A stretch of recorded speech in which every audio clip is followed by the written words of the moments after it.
Hello, my name is Emily Zimmerman, and I am a member of the Agricultural Conservation Planning Framework National Hub team.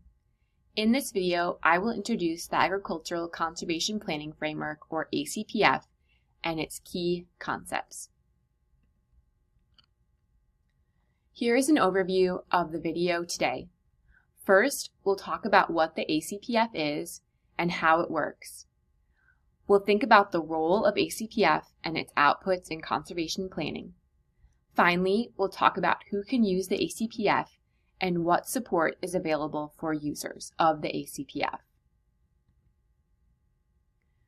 First, what is the ACPF?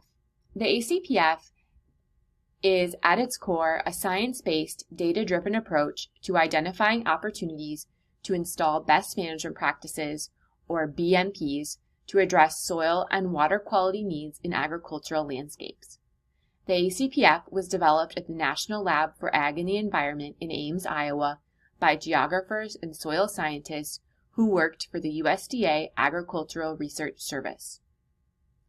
In recent time, the ACPF is now housed in the ACPF National Hub at the Iowa Water Center, located at Iowa State University. The ACPF was designed with explicit recognition that farms and watersheds are heterogeneous in terms of their biophysical characteristics and management. Consequently, the ACPF identifies resource concerns related to nutrient and sediment loss at the field level and cites suitable potential best management practices to address those resource concerns at infield, edge of field, and riparian or downstream locations across the watershed. It's important to note that the ACPF is a non-prescriptive approach to conservation planning, where conservation planners, landowners and farmers, and other stakeholders have access to a tailored menu of potential BMPs to facilitate conversations about conservation opportunities on the landscape. So how does the ACPF work? The ACPF is composed of three different pieces.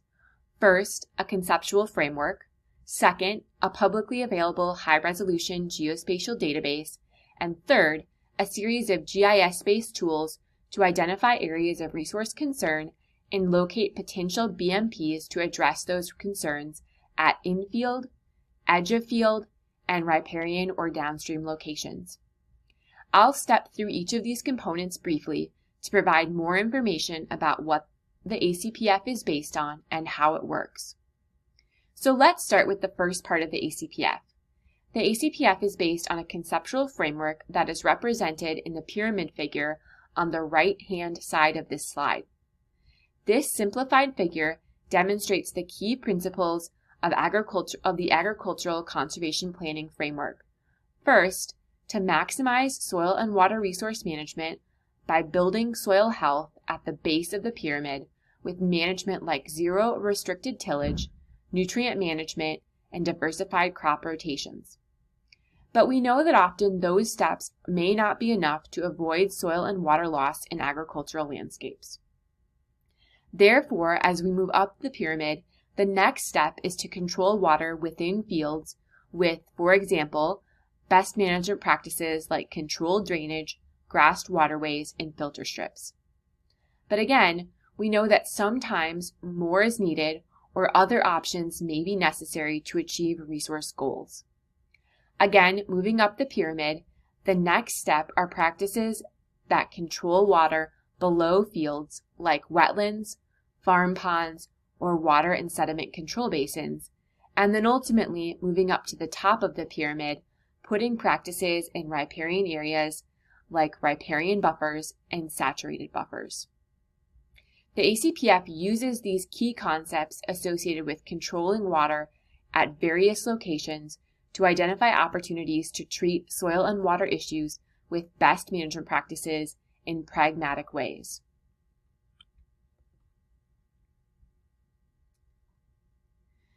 This figure offers a different look at the conceptual framework associated with the ACPF. This figure has a lot of information, so I want to take a few minutes to step through this diagram very carefully. First and foremost, at the top of the diagram, located with avoid and control. When we consider resource concerns, there are important management opportunities to avoid and control non-point source pollutant losses by doing things like protecting soil from erosion with no-till or conservation tillage, limiting excess nutrients by practicing the 4 R's, and building soil organic matter. However, in many cases, nutrient and sediment losses may need to be controlled, trapped, and/or treated, which is represented at 3 different scales in the left column of this diagram. In fields in the gold color, below fields in the green color, and in the riparian zone or downstream locations in the blue color. In each of these landscape positions, potential best management practices to control, trap, and/or treat vary dependent on whether they are treating water-soluble nitrate, often found in subsurface tile drainage, or phosphorus and sediment, often found in runoff. Those varying best management practice options are included in the middle and right columns of this diagram.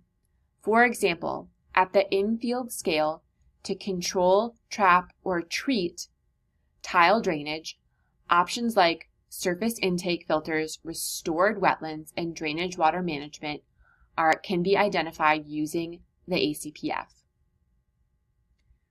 For in-field surface runoff, the ACPF uses proximity to stream and slope steepness to assess potential runoff risk, and for riparian or downstream positions, the ACPF uses water table depth and contributing area to recommend a functional design for riparian buffers. Ultimately, the ACPF uses this conceptual framework to assist planners, managers, and stakeholders to identify areas of resource concern, potential suitable best management practices, and field and watershed level conservation planning scenarios.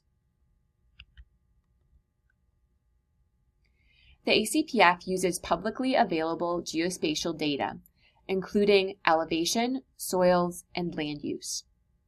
In the map on the upper right-hand side of the screen, you can see several of the states located in the U.S. Corn Belt. The ACPF geospatial data are available for all areas in the blue color, which currently represent just over 12,200 small watersheds across 11 states. For each of the areas represented in the blue color, users can download publicly available data that are used in the ACPF, including input data for land use and crop history, G-Surgo soil data, field boundaries, and HUC 12 watershed boundaries.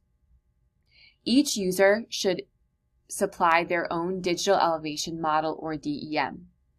You can see that several of the data listed in the table, the source of those data are publicly available, including the USDA and USGS.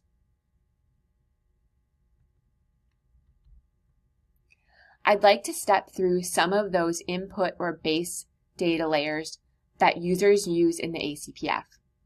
Let's start with land use data and field boundary data.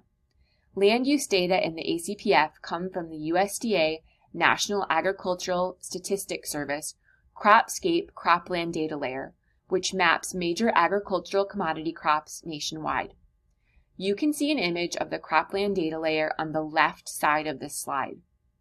These data are publicly available and have been published annually beginning in 2006. These data are derived by the USDA from satellites and surveys.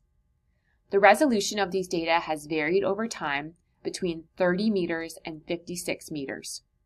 Using this information from the cropland data layer combined with field boundaries, the ACPF database sequences crop rotation and includes information about individual field dominant crops, dominant crop percent of field, and assigns a general land use category based on the previous 6 years of land use in each field.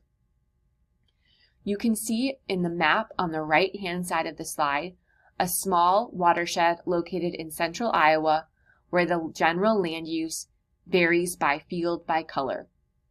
The dark green color on this map shows a corn and soybean rotation. In contrast, the lime green color shows a continuous corn rotation. You can see in the attribute table located in the upper right-hand side of the slide that there are several columns of data associated with this layer, including a field boundary identification, general land use, agricultural land use, the 6-year crop rotation summary, the crop summary, continuous corn count, and the mixed count. Importantly, these data summarize land use over time at the field level. This is the scale at which many conservation practices are implemented on the landscape. The second input data set used in the ACPF is soils. Soils data are extracted from the USDA National Soil Survey GSurgo database. In addition to the 10-meter GSurgo soils raster, extracted data in the ACPF dataset includes information about soil horizons, texture, and parent material. Extracted data are a curated subset from over 70 tables that are available in the original dataset.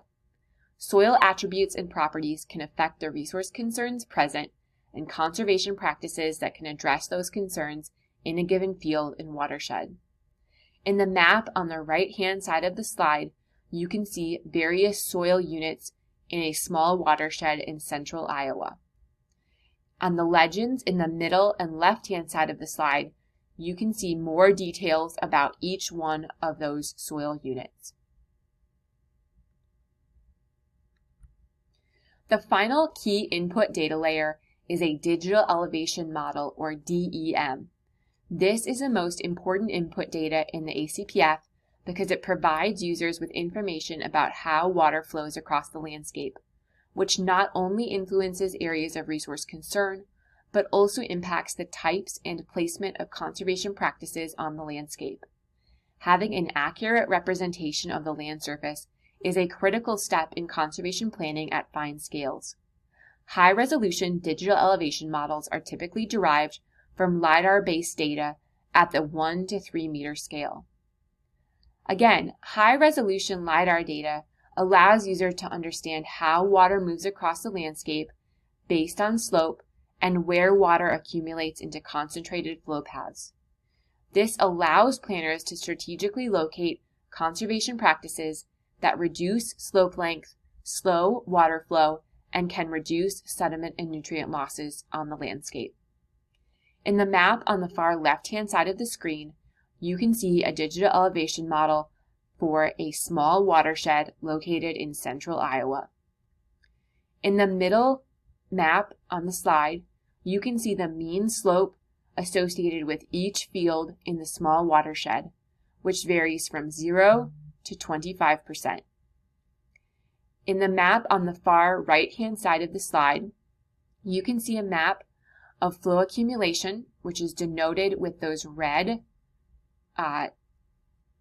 lines, and hillshade, which represents the terrain of the area. Lastly, the ACPF operationalizes conservation planning using a GIS-based toolbox to identify opportunities to install best management practices that address soil and water quality needs.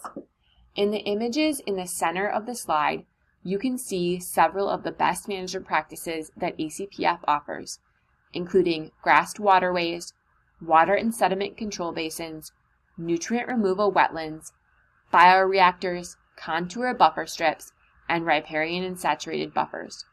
Also included in the toolbox, but not pictured here, is drainage water management, farm ponds, and 2-stage ditches. The toolbox itself has 8 steps, which are shown in the schematic on the right-hand side of the slide. The first 3 steps focus on terrain modification and hydro-conditioning, delineating the perennial stream network and catchments, and characterizing areas of potential soil and water loss on the landscape.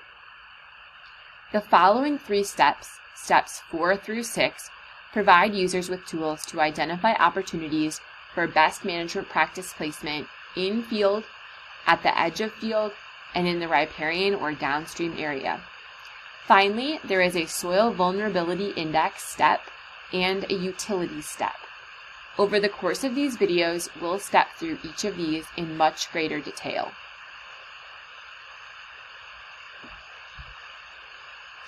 The ACPF outputs can be used to inform multiple steps of conservation planning, which are visualized in the map on the right-hand side of the slide. For example, in the map on the right, you can see that areas of runoff risk are identified as opportunities for placement of conservation practices, such as contour buffer strips, which are shown in orange lines on the map. In addition to contour buffer strips, other conservation practices used to address nitrate loss, bioreactors, and nutrient removal wetlands are shown in green and purple on the map. Ultimately, this information can assist landowners and conservation planners in identifying opportunities on the landscape for alternative options to address areas of resource concern.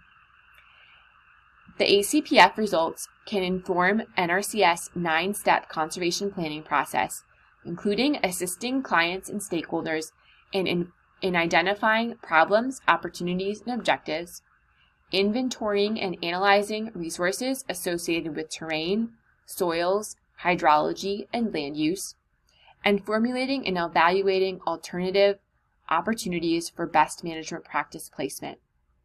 The ACPF can also be used as a tool in adaptive management, allowing for planning, prioritizing, outreach, and monitoring of alternative conservation planning scenarios. One important thing to note is that although the ACPF identifies opportunities for placement of best management practices, it continues to be critical that field staff verify and build relationships with landowners and farmers considering implementing these practices.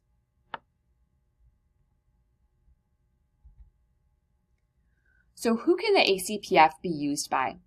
The ACPF has applications for public and private users and partnerships across planners, resource managers, in government, industries, and nonprofit organizations. The ACPF has been used as a tool with landowners and farmers to facilitate efficient and effective conservation by identifying suites of opportunities of best management practices to address specific areas of resource concern. This promotes conversations with landowners, farmers, and other stakeholders using a science-based, data-driven approach to ground conservation practices. Watershed organizers and other stakeholder groups have also used the ACPF in their planning approaches. Finally, researchers and scientists at public and private institutions, as well as government organizations, continue to innovate and use the ACPF as a conservation planning tool. To run the ACPF, GIS skills are required, and there are online trainings available.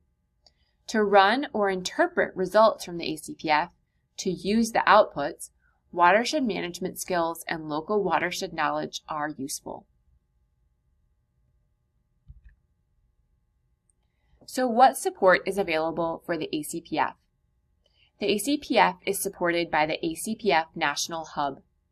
The ACPF National Hub intends to improve the efficiency and effectiveness of ACPF implementation and conservation planning. To do that, the ACPF National Hub creates an easily accessible national ACPF geospatial data inventory to support NRCS planning approaches, planning tools, and federal program delivery. The ACPF National Hub develops, maintains, stores, and updates vetted ACPF input data and toolboxes. The ACPF National Hub provides outreach and training resources for use and interpretation of ACPF output by both GIS and non-GIS practitioners with NRCS and their associated conservation planning partners. Finally, the ACPF seeks to cultivate a network of ACPF users within the NRCS and their partners in conservation.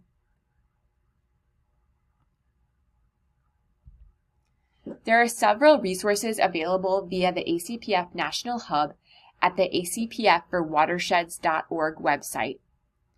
This includes resources and support for agricultural conservation planning, including access to core or input data for download, access to the ACPF Toolbox for ArcGIS Pro, access to ACPF Toolbox output via web services, and a peer review resource library and resources, as well as technical support and an ACPF forum. In terms of training and outreach, there's ACPF technical training that's available and Watersheds applications training for conservation planning professionals.